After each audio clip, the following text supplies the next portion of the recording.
Salut collègue territorial. Alors, là, accroche-toi. On parle des sanctions plus graves dans la fonction publique territoriale. Oui, celles des 2, 3 et 4 groupes. Et crois-moi, là, ça commence à être du sérieux. Avant de te sanctionner, l'autorité territoriale doit obligatoirement saisir ce fameux conseil de discipline.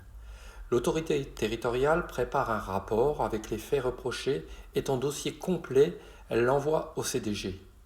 Tu seras ensuite informé par écrit de tout ça, les faits, les sanctions envisagées et surtout ton droit à consulter ton dossier et te faire assister.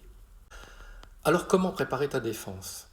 Tu as le droit de fouiller chaque page de ton dossier et de demander une copie. Si tu n'as pas envie d'y aller, c'est pas un problème. Aucun souci, tu peux déléguer cette tâche à un représentant syndical. On est là pour ça. D'ailleurs, je te conseille dès cette étape de commencer à travailler ta défense avec un représentant syndical ou un avocat spécialisé dans la fonction publique territoriale si tu en as les moyens. Regarde avec ta protection juridique si tu en as une, peut-être elle peut financer.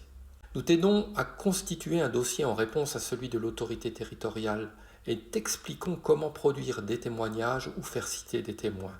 C'est important parce que ce n'est pas évident. Puis vient le grand moment, le conseil de discipline. Il est composé, pour faire simple, d'un juge qui normalement veille à l'impartialité et au bon déroulement des débats, d'élus et des représentants des syndicats.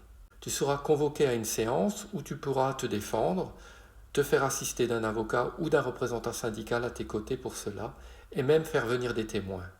Et là, toujours même conseil, fais-toi accompagner d'un syndicaliste expérimenté.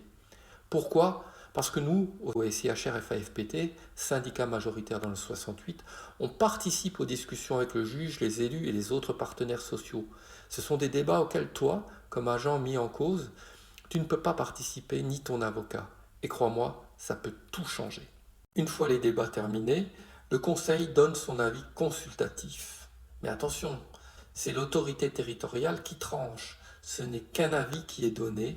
Elle doit te notifier la sanction et celle-ci est immédiatement exécutoire. Précision importante, le droit au silence. Mon collègue Sébastien de Force ouvrière me l'a rappelé en commentaire. Lors de cette procédure et des autres procédures disciplinaires, tu peux choisir de garder le silence. Et c'est ton droit. Ce silence ne peut pas être utilisé contre toi. L'autorité territoriale doit se baser sur des faits concrets pour motiver sa décision. Alors des questions, besoin d'aide, si ça te tombe dessus, dis-le en commentaire ou passe directement par ton syndicat.